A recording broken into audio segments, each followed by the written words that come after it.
ভাই আপনি আসছেন, এটা যদি ভাবি দেখে না, ভাবি অনেক খুশি হবে। ভাবি, ও ভাবি, কই দেখেন কে আসছে। আরে আশরাফ, তুমি আসছো?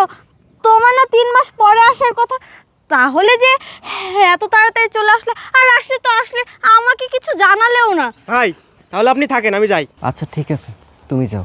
আচ্ছা ঠিক আছে। এই চলো বাসায় চলো। হাসো আশরাফ, এই তোমার হাত কই? তোমার হাত কি হয়েছে? হে আশরাফ, কি হয়েছে তোমার? বলো না, এই বলো, আমাকে বলো। বাবা, এই বাবা এদিকে আসো, দেখো আশরাফের হাতে যেন কি হয়েছে। আশরাফ, এই তোমার কি হয়েছে বলো না। ইপ্তি তুমি শান্ত হও, আমি তোমাকে সব খুলে বলবো। কি হয়েছে আগে আমাকে বলো। বাবা যে তুমি আইছো, কেমন আছো বাবা তুমি? ভালো আছি। আপনি? এই কি রে মা, তুই কান্তাস করে? জামাই দিলে ঘরে যা। বাবা তুমি কি দেখতে পাচ্ছ না আশরাফের আরেকটা হাত নেই? বাবা তোমার হাত কি হয়েছে? বাবা, কারখানায় কাজ করার সময় মেশিনের সাথে আমার হাতটা বেঁধে যায়। তারপর সবাই আমাকে হাসপাতালে নিয়ে যায়। হাসপাতালে যাওয়ার পর ডাক্তার আমাকে দেখে বলে, আপনার এক হাত আর রাখা যাবে না, এক হাত কেটে ফেলতে হবে। তারপর আমার হাত কেটে ফেলে, আর আমাকে তো কোম্পানি রাখবে না, কারণ আমি তো তাদের বোঝা। আমাকে দিয়ে তারা কি করবে? তাই তারা আমাকে বাংলাদেশে পাঠিয়ে দিল বাবা। তার মানে তোমার হাত কাটা পড়ছে, আর বিদেশ যেতে পারবে না? না বাবা, আমি আর বিদেশ যেতে পারবো না। হাত না থাকলে কেউ কি কাজে নিতে চায় বাবা? আসলে আমার নসিবটাই খারাপ। বড় মাইয়া বিধুবইয়া আমার গাড়ি আয়া জুটছে, আর ছোট মাইয়ার জামাই বিদেশ থেকে হাত পঙ্গু হইয়া হেও আয়া গড়ে আয়া উঠছে। আসলে আমার নসিবটাই খারাপ। দেখ ইপ্তি, তোর জামাইরে তুই কি করবি, তুই সেটার ব্যবস্থা কর। আমার ঘরে কোনো জায়গা হবে না। আরে বাবা, কি বলছো তুমি এসব? এই বাবা যা বলছে ঠিকই বলছে। তাছাড়া তুই এই পঙ্গু স্বামীকে নিয়ে কি করবি? আশরাফ, তুমি এখন কি করবা তাহলে? ইপ্তি, আমি এখন কি করব? আমি তোমাদের সাথে থাকবো। আমাদের সাথে? আমার বাসায়? যা যা, রুডে গিয়া ভিক্ষে করে রাখা। আমার বাসায় কোনো জায়গা হবে না। পঙ্গু হাত নিয়া আমার গাড়ি বসে খাইবে, তা সম্ভব না। বাবা, আপনি এসব কি বলতেছেন? ঠিকই বলছি। বাবা, প্রবাসের থেকে আমি তো অনেক টাকা পয়সা আপনাদের পাঠাইছি। কি টাকা পাঠাইছস? কয় টাকা পাঠাইছস তুই? একটা বাড়ি পর্যন্ত করতে পারলাম না, আর এই মেয়েরে কিভাবে আমি পালবো? আর তুই ভাবছ যে পঙ্গু হাত নিয়া আমার ঘরে থাকবে? এটা কোনো সময় সম্ভব না। বাবা, আমার তো দুনিয়াতে কেউ নেই। আমার মা বাবা বলতে আমি আপনাদেরই বুঝি। আমি প্রবাসে দিনের পর দিন পরিশ্রম করেছি, মাথার ঘাম পায়ে ফেলেছি। টাকা পয়সা তো পাঠাইছি বাবা আপনাদের অ্যাকাউন্টে। আজকে নয় আমি পঙ্গু হয়েছি, কিন্তু আপনারা যদি আমাকে আপনাদের বাসায় ঠাঁই না দেন, তাহলে আমি কোথায় যাব বাবা? মায়া খান না, আমার বলো হবে না। ইপ্তি, তুমি কি বলো? তুমি কি আমাকে জায়গা দিবে না তোমাদের বাসায়? আশরাফ, আমি কিছু বলতে পারবো না। আমার বাবা যা বলেছে সেটাই হবে। বাহ ইপ্তি, বাহ, এটা আমি তোমার কাছে আশা করিনি।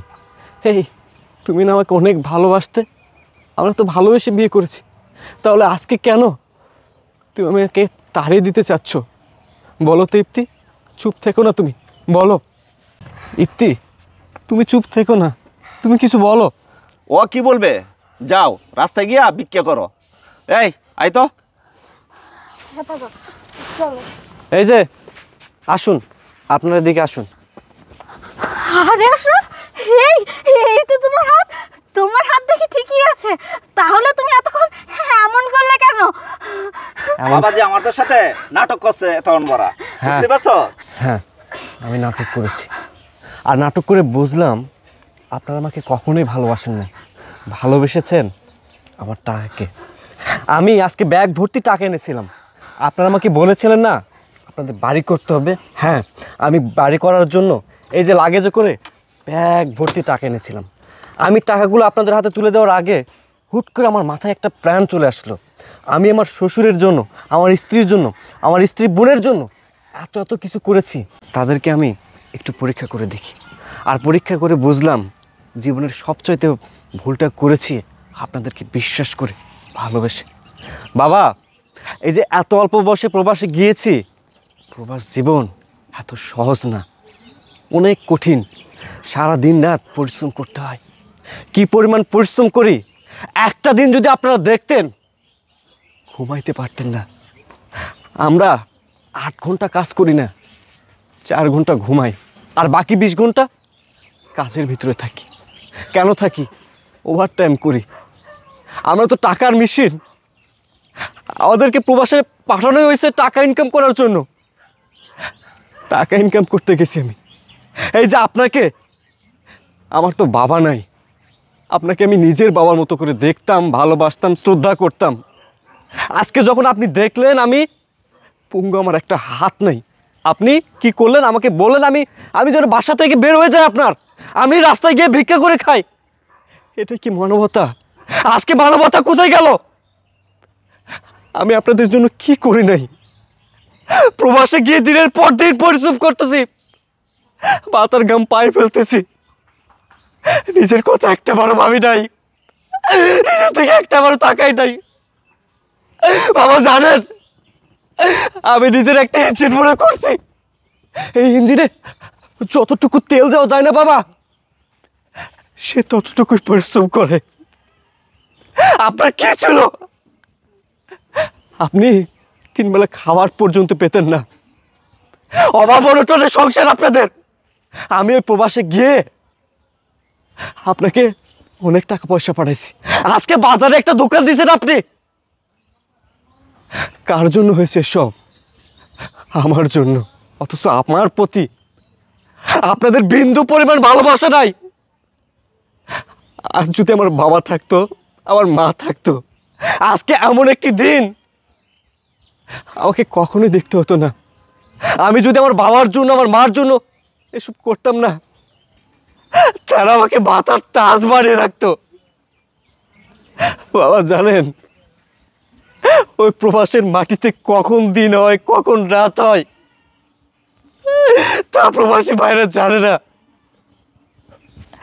আজকে আমার একটা জিনিস ভেবে খুব খারাপ লাগতেছে বাবা। এই 2 হাত দিয়ে আমি অক্লান্ত পরিশ্রম করতেছি দেশের মায়া ত্যাগ করে প্রবাসের মাটিতে। কাদের জন্য? যাদের জন্য এত এত পরিশ্রম করতেছি, সেই মানুষগুলো এক একটা কালসাপ, এক একটা বিশ্বাসঘাতক, এক একটা প্রতারক। এটা আপনাদের কাছে আমি আশা করিনি বাবা। আর ইপ্তি, তোমার কথা আমি কি বলবো? তুমি কি আমার সেই ইপ্তি যে কিনা আমাকে অনেক ভালোবাসতো, অনেক ভালোবাসতো? ইপ্তি, তোমার বুক একটা বড় কাঁপলো না যে মানুষটা তোমাকে সুখী করতে গিয়ে প্রবাসের মাটিতে রাত দিন পরিশ্রম করতেছে, সেই মানুষটা যখন আজকে পুঙ্গু হলো, সেই মানুষটার সাথে ভালো করে ব্যবহার পর্যন্ত তুমি করলে না, ইভেন তাকে বাসাতেও রাখতে দিতে চাইলে না। কেন ইপ্তি? আমি তোমার জন্য কি করি নাই? এই যে প্রতি মাসে তুমি আমাকে বলো তোমার দামি দামি ড্রেস লাগবে, দামি গহনা লাগবে, আমি তোমাকে সব দিছি ইপ্তি। জানো, আমি আমার প্রবাসী ভাইদের কাছে গর্ব করে বলতাম আমার একজন ভালোবাসার মানুষ আছে যে কিনা আমাকে অনেক অনেক ভালোবাসে। কিন্তু আজ আমি বুঝলাম তোমরা আমাকে কখনোই ভালোবাসো নাই, তোমরা ভালোবাসছো আমার টাকাকে। আর এই যে আপু, আপনার কথা আমি কী বলবো? আপনি বিধবা, খাবার পেতেন না, আমি প্রবাসের মাটিতে টাকা ইনকাম করে আপনাদের জন্য টাকা পয়সা পাঠাইছি। আপনি ভালো ভালো ড্রেস পরতেছেন, ভালো মন্দ খাবার খাচ্ছেন। কার জন্য? এই মানুষটার জন্য। আপনি তো একটাবার আপনার বাবাকে রিকোয়েস্ট করতে পারতেন, আপনার বোনকে রিকোয়েস্ট করতে পারতেন, আপনি করেন নাই। না না, আমি আর বেঈমানদের সাথে থাকবো না। শোনেন, আপনাদের জন্য আমি যা যা করেছি, আপনাদেরকে আমি যা যা দিয়েছি, 7 দিনের ভিতরে, এই 7 দিনের ভিতরে আমাকে পই পই করে সব কিছু বুঝিয়ে দিবেন। আর ইপ্তি, আমি আর তোমার সাথে সংসার করতে চাই না, আমি তোমাকে ডিভোর্স দিব। কালকে দিনের ভিতরে আমি তোমাকে ডিভোর্স দিব। হে আশরাফ, আমাকে তুমি ক্ষমা করে দাও, আমার ভুল হয়ে গেছে, আমি বুঝতে পারিনি, আমি কিছু নিজে থেকে করিনি, বিশ্বাস করো। বাস বাস ইপ্তি, আর কত নাটক করবা? আর কত মিথ্যা কথা বলবা? এই মানুষটাকে তুমি তোমার বাসাতে রাখতে চাওনি। তুমি কি বলেছো? তোমার বাবা যা বলবে তুমি সেই সিদ্ধান্তই মানবে। তার মানে আমার বোঝা শেষ, তোমরা আমাকে কখনোই ভালোবাসো নাই। তোমরা ভালোবাসো আমার ধন সম্পদ টাকা পয়সা এগুলোকে। এখন আমি যদি তোমাকে ক্ষমা করি তাহলে কোনো প্রবাসী তার স্ত্রীকে বিশ্বাস করবে না। আমি যদি তোমাকে ক্ষমা করি তাহলে প্রবাসী ভাইদের অপমান করা হয়। বাবা, আমরা তোমার টাকা পয়সা কোথায় থেকে দেব বলো? বাবা, যা হয়েছে না হয়েছে সব মাফ করে দাও বাবা।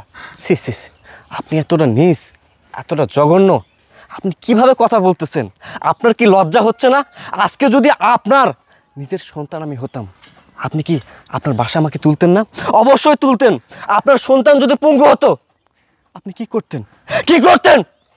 কোনো উত্তর আছে আপনার কাছে? নাই। ভালোই ভালো বলতেছি, 7 দিনের মধ্যে আপনারা আমাকে সব কিছু বুঝিয়ে দেবেন। আর যদি না দেন তাহলে আমি আইনের আশ্রয় নিতে বাধ্য হব। ভালো থাকবেন আপনারা। আশরাফ,